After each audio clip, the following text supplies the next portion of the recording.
क्या हो जब एक लड़की के सैनिक पति के शहादत के बारे में सुनने के बाद लोग उस लड़की को चरित्रहीन कहकर प्रताड़ित करने लगे। क्या हो जब एक टीनेजर लड़के को अपनी उम्र से काफी बड़ी लड़की से प्यार हो जाए। क्या उस लड़की के साथ न्याय होगा? क्या उस टीनेजर लड़के को उसका प्यार मिल पाएगा? कहानी की शुरुआत एक बहुत ही खूबसूरत लड़की से होती है जिसका नाम मिलेना होता है। उसकी खूबसूरती से टाउन की सभी औरतें जलने लगती हैं और सारे मर्द उस पर जान छिड़कने लगते हैं। उसी टाउन में एक रेनाटो नाम का लड़का होता है जो मिलेना को पसंद करता है, हालांकि वो उम्र में उससे काफी छोटा होता है। एक दिन रेनाटो एक नई साइकिल लेकर अपने दोस्तों को दिखाने जाता है।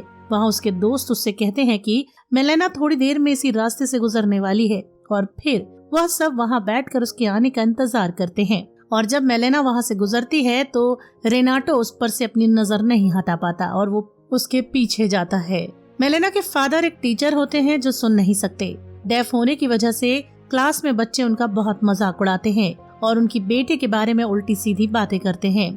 आगे रेनाटो चुपके से मिलेना के घर झांकता है तो देखता है कि मिलेना अकेली उदास लेटी हुई है। दरअसल मिलेना का पति आर्मी में था जो जंग में शामिल होने के लिए गया होता है, मगर अब तक वापस नहीं लौटा था। उसके बाद रेनाटो के दोस्त आते हैं और मिलेना के बारे में झूठी कहानी बताते हुए वो कहते हैं कि वो बहुत कैरेक्टरलेस औरत है। उसने कई बार उनसे सिगरेट भी मंगवाई है और मिलेना को लेकर ऐसे ही ख्याल उस वक्त टाउन के सभी लोगों का होता है। रेनाटो को मिलेना के बारे में ये सब सुनकर बुरा लगता है क्योंकि वो इमेजिन करता है कि मिलेना उसके बहुत क्लोज है, इसीलिए वो अब बड़े लोगों की तरह रहने की कोशिश करता है। एक बार वो खुद के ही पिता की पैंट काट कर पहन लेता है क्योंकि उसे शॉर्ट पैंट में शर्मिंदगी महसूस होती थी, मगर इस हरकत के लिए उसके फादर उसकी खूब पिटाई करते हैं। लेकिन रेनाटो अब भी मिलेना के पीछे पड़ा रहता है और चोरी छुपे उसके घर जाकर उसको निहारा करता है, मगर मिलेना इन सब बातों से बिल्कुल अनजान होती है।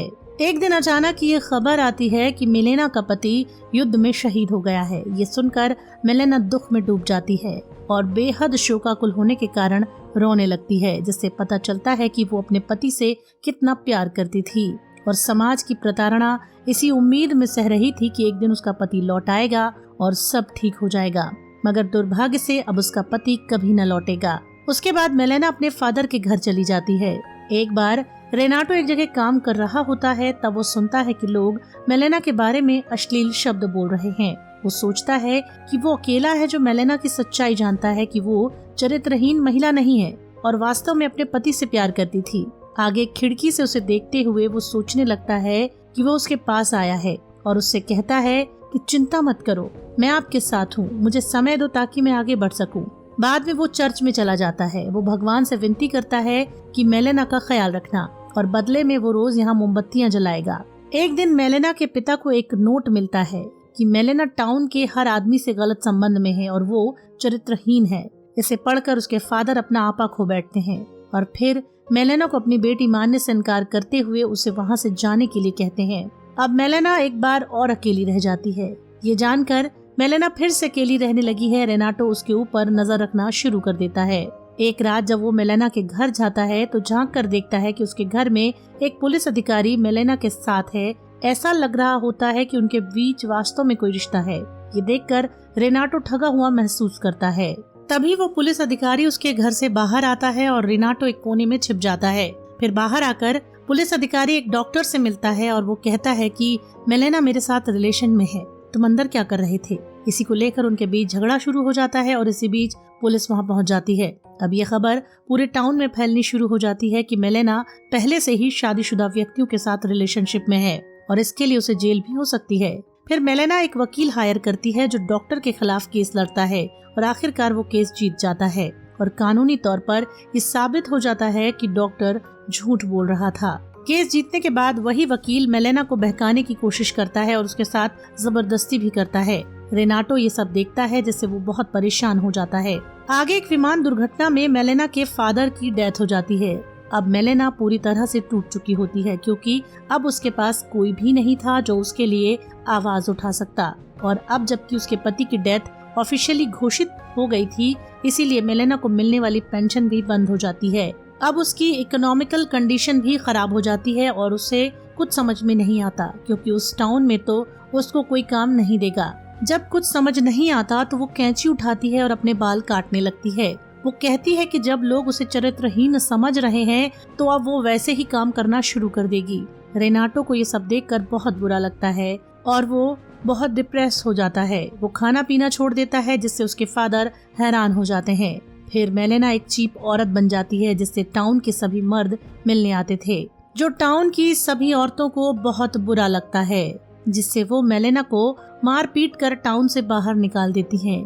एक दिन अचानक सबको पता चलता है कि मेलेना का पति वापस आ गया है। असल में वो मरा नहीं था, मगर जब वो अपने घर आता है तो उसे उसकी पत्नी कहीं नजर नहीं आती, बल्कि अब तो उसके घर में कुछ और लोग रह रहे होते हैं। जब वो लोगों से मेलेना के बारे में पूछता है तो लोग कहते हैं कि वो एक वेश्या बन गई है। फिर उसका पति अपने दोस्तों के पास जाता है तो वो भी उसकी बेइज्जती करते हुए वही बात कहते हैं और उसे थप्पड़ मार कर वहाँ से चले जाते हैं।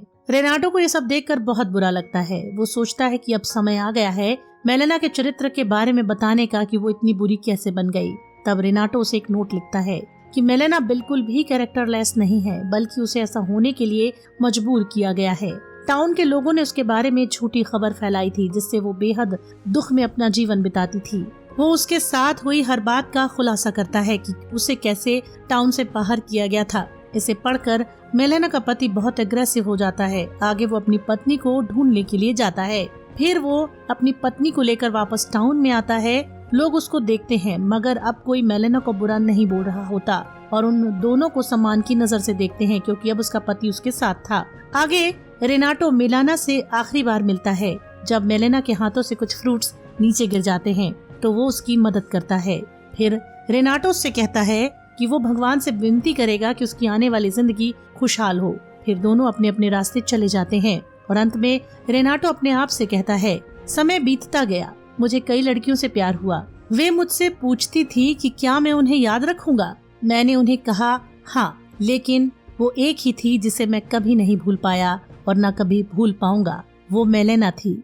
और ये फिल्म इसके साथ ही खत्म हो जाती है। तो कैसी लगी आपको हमारी कोशिश?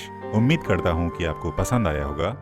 आप कमेंट करके हमें बताएं कि आपको ये फिल्म कैसी लगी और आगे किस फिल्म की एक्सप्लेनेशन आप हम लोगों से चाहते हैं। आपके कमेंट का, आपके प्यार का इंतजार रहेगा।